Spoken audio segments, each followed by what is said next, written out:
చెప్పండి పెద్దగా, ఏంది అసలు మీ సమస్య? సార్, మాకు 1976లో CJFS పట్టాలు ఇచ్చున్నారు. మేము వాళ్ళలో బాధితులు 7. మిగతా వాళ్ళకు చాలా మందికి 18లో డీకేటీ పట్టాలు ఇచ్చారు 2018లో. కానీ మాకు 2వ ఫేజ్లో ఇస్తామన్నారు. మా 7 ఇవ్వలేదు.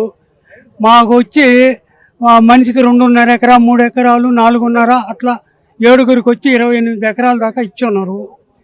కానీ మేము ఆ రోజు దాకా మా కిందనే ఉన్నాయి, అడంగులు మా కిందనే ఉన్నాయి, మా పేరుతోనే ఉన్నాయి. 2018 వరకు మా కిందనే ఉన్నాయి. అప్పుడు వాళ్ళు కూడా మాకు నోటీసులు ఇచ్చారు, మీకు పట్టాలు ఇస్తామని. ఆ నోటీసులు కూడా మా దగ్గర ఉన్నాయి. తర్వాత మేము 2018 అయిన తర్వాత మేము మా పొలం మీదకి మేము పోయి చేసుకుంటుంటే వాళ్ళు అప్పుడు ఎమ్మెల్యే చేత మమ్మల్ని అడ్డగించి మమ్మల్ని ఎంట్రీ కాకుండా చేశారు. 2023లో మేము ధర్నా చేశాము. ఆ ధర్నా చూసి MRO గారు చేసుకోకండి మీ పొలం అన్నారు. మేము చెట్లు తీసి చాలా ఖర్చులు పెట్టుకొని పొలం చేసి సేద్యం చేశాము. మనిషికి వచ్చి 70,000 దాకా ఖర్చు పెట్టాము.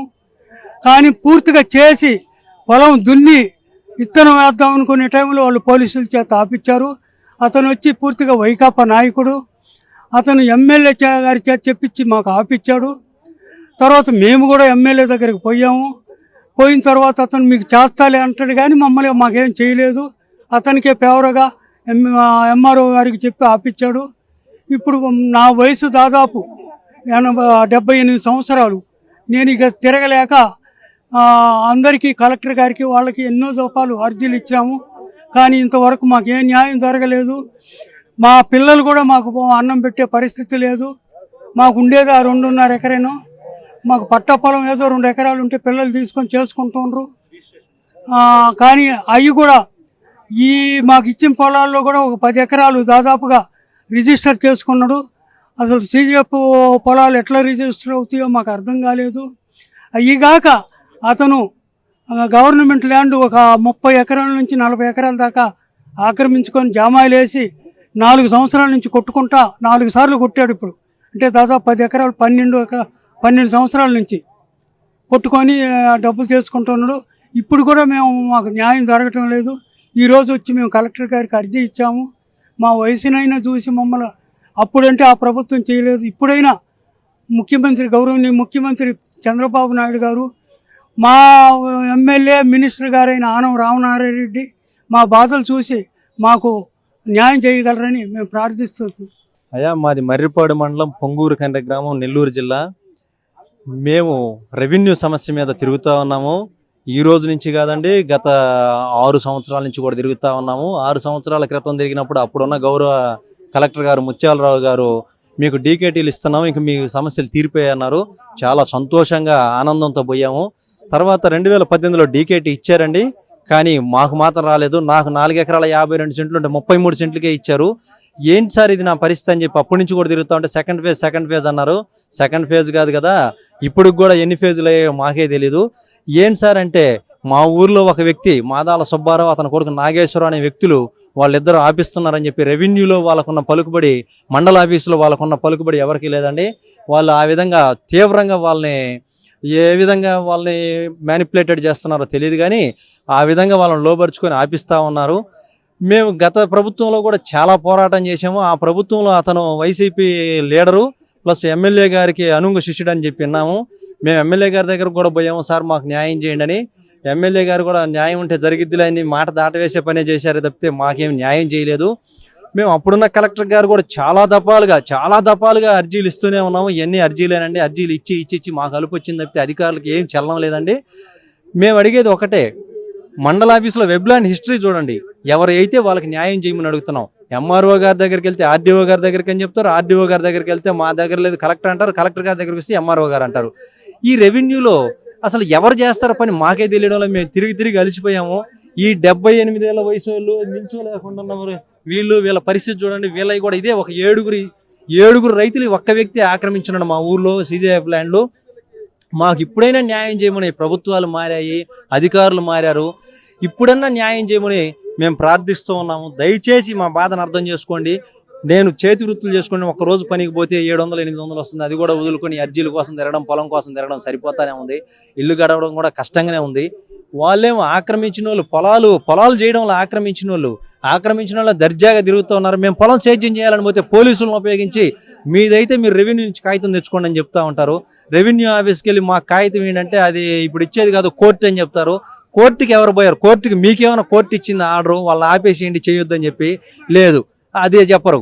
అవన్నీ బయటికి రానిరు. ఇవన్నీ కాలయాపన తప్పితే మాకు న్యాయం జరిగే పరిస్థితి ఎటువంటి పరిస్థితి కూడా కనిపించడం లేదు. దయచేసి అధికారులందరూ మా సమస్యని స్పందించి న్యాయం చేయమని కోరుకుంటూ ఉన్నాము. అయితే ఈ ల్యాండ్ ఎవరి పేరు మీద ప్రజెంట్ సీజీఎఫ్ఎస్ గవర్నమెంట్ ఆర్డీఓ గారి పేరు మీద వస్తుందండి. అంతకుముందు 2023కు ముందు మాత్రం మాదాల సుబ్బారావు పేరు వచ్చింది. 2018కు ముందు మాత్రం మా తండ్రి గారి పేరు మీద వచ్చింది. నాదైతే ఇతని పేరు మీదే వచ్చింది. 2018 డీకేటీలు ఇచ్చినప్పటి నుంచి అన్ని రద్దు చేసి సీజీఎఫ్కి వచ్చాయి. అప్పుడు మాదాల సుబ్బారావు పేరు మీద కొన్ని ఎక్కించుకున్నాడు. మా 7 రైతులకి కొన్ని అతని పేరు ఎక్కించుకున్నాడు. ఈ సీజేఎఫ్ ల్యాండ్ గవర్నమెంట్ కిందకు వస్తే ఈ గవర్నమెంట్ రిజిస్ట్రేషన్లు కూడా చేసుకున్నాడు అండి. ఆత్మకూరు రిజిస్టర్ ఆఫీస్లో రిజిస్ట్రేషన్లు కూడా చేసుకున్నాడు. అంతకు ముందున్న కలెక్టర్ గారు, జాయింట్ కలెక్టర్ గారు రోనం కోర్మనా సరే బెత్తరపోయాడు. జిల్లా రిజిస్టర్ అధికారికి కూడా ఇచ్చాడు ఏంది అని చెప్పి, రిజిస్ట్రేషన్ జరిగింది సార్ అని చెప్పాడు. దాని మీద ఎటువంటి యాక్షన్ తీసుకున్నారో తెలియదు. మేము తిరుగుతూనే ఉన్నామండి అప్పటి నుంచి. మాకు మాత్రం ఎటువంటి న్యాయం జరగడం లేదు. అయితే మీకు ఎటువంటి న్యాయం కావాలంటే అయ్యా దయచేసి మా పొలం మాకు ఇప్పిమని చెప్తాం. మా జీవనాధారం అది. మా పొలం మేము చేసుకుంటాము. పొలం చేసుకొని గౌరవంగా బతుకుతామని మేము కోరుకుంటూ ఉన్నాం. కలెక్టర్ గారికి వినతి పత్రం ఇచ్చారు కదా, ఏం చెప్పారు? జేసీ గారికి ఇచ్చామండి. జేసీ గారు గౌరవ ఆర్డీఓ గారికి ఫోన్ చేసి వీళ్ళ చూడండి చూద్దాం అని చెప్తున్నారు. అందరూ అదే మాట చెప్తున్నారు సార్. మా ముందేమో తర్వాత ఏం దాన్ని పక్కన పెడతారు. మేమేం తిరుగుతూనే ఉంటాం, చూద్దాంలేండి చేద్దాంలేండి అని చెప్పారు అంతకుముందు అధికారులు. ఇప్పుడు అధికారులు కూడా ఇప్పుడే కదండి ఇంకా తిరగాలి. మేము కూడా ఎప్పటికైద్దో మా పరిస్థితి తెలియదు. మేము సేద్యం పొలం మీదకి పోవడానికి పర్మిషన్ ఇవ్వమని అడుగుతా ఉన్నాం. మేము ముఖ్యంగా పొలం మేము సేద్యం చేసుకుంటాం, పర్మిషన్ ఇవ్వండి. దానికి పోలీసులు ఎందుకు ఇన్వాల్వ్ అవుతున్నారో అర్థం కాదు. అతను పోలీసుల్ని పంపించి ఆపిస్తా ఉంటాడు. గతంలో మీ పొలం చేసుకున్నారా? వేసారా? మా తండ్రి గారు ఉన్నప్పుడు వేసామండి. తర్వాత మేము చేయాలని చెప్పి 2023 జనవరి నెలలో దాన్ని సాగులోకి తెద్దామని చెప్పి చెట్లు మొక్కలు పిచ్చి మొక్కలు అన్నీ పట్టాయి. మనిషికి ఒక 70,000 దామాషా ప్రకారం ఎవరి విస్తీర్ణాన్ని బట్టి వాళ్ళకి 40,000 కానీ 70,000 దాకా అయింది. నాకైతే 70,000 ఖర్చు అయిందండి. ఆ 70,000 కూడా పిల్లల ఫీజులు కట్టకుండా నా భార్య బంగారం అంటే బ్యాంకులో కుదవబెట్టి తెచ్చి చేయాల్సిన పరిస్థితి. అంటే మా పరిస్థితి అటువంటి ఆర్థికంగా మేము చితికిపోయిన వాళ్ళమే. మేము ఉన్న వాళ్ళమేం కాదు, రోజు కూలి చేసుకునే వాళ్ళం. ఆ విధంగా తెచ్చేస్తే తీరా సేద్యం చేద్దామని, అప్పుడు వర్షాకాలం అంటే సేద్యం చేద్దామనే లోపల పోలీసులను పెట్టి ఆపిచ్చాడు. పోలీసులు పాపం ఎవరిదైతే వాళ్ళు రెవెన్యూ నుంచి కాగితం తెచ్చుకొని చేసుకుండాయా సార్ కేసు పెట్టండి, మేము కేసు పెట్టాము, ఎవరిదైతే వాళ్ళు రెవెన్యూ నుంచి కాగితం తెచ్చుకొని చేసుకోండి, ఆగండి గొడవలు వద్దని చెప్పి ఆపారు. అప్పటి నుంచి ఆగే ఉందండి. మళ్ళీ పొలంలోకి పోవాలన్నా అదే పరిస్థితి ఆపుతా ఉన్నారు. ఇంకా ప్రభుత్వం మారాలని మేము కూడా ఇప్పుడు దాకా వేచి చూసాం. ఇప్పుడు ప్రభుత్వం మారింది. ఇప్పుడైనా అధికారులు దయచేసి మా బాధను అర్థం చేసుకొని మాకు న్యాయం చేయాలని కోరుకుంటాను. వెబ్లాండ్ హిస్టరీ చూడండి. మేము పెద్దగా మీరు కూడా నాకు తెలిసినంత వరకు నాలెడ్జ్లో చెప్తున్నాను. వెబ్లాండ్ హిస్టరీ చూడండి, ఎవరిది ఉందో అసలు ఎట్లా వచ్చిందో, సీజీఎఫ్ ల్యాండ్ ఎవరికి ఇచ్చింది, ఆ వ్యక్తులు ఉన్నారు, ఆ కుటుంబ సభ్యులు చూసి వాళ్ళకి ఇచ్చేసి సరిపోద్ది కదా. దానికి ఎందుకు అసలు అతని మధ్యలో అతనికి ఎట్లా వచ్చింది? అతను ఏమన్నా పేదవాడు అయితే మేము కూడా ఒప్పుకునే వాళ్ళు. అతను పేదవాడు కాదు. అతనికి 40 ఎకరాలు పట్టా ల్యాండ్ ఉంది. వాళ్ళ కుటుంబం అందరి మీద, కొడుకు మీద, అతని మీద, అతని భార్య మీద 40 ఎకరాలు ఉందండి పట్టా ల్యాండ్ చేసుకుంటున్నాడు అతని సేద్యం. మా మెట్టలు అతనికి మాగానే ఉంది. మా మెట్టలు వాటికి కూడా ఆఖరికి వాటి మీద పడ్డాడండి వచ్చి. అవి ఆక్రమించుకోవాలని చూస్తా ఉన్నాడు. అదే సార్.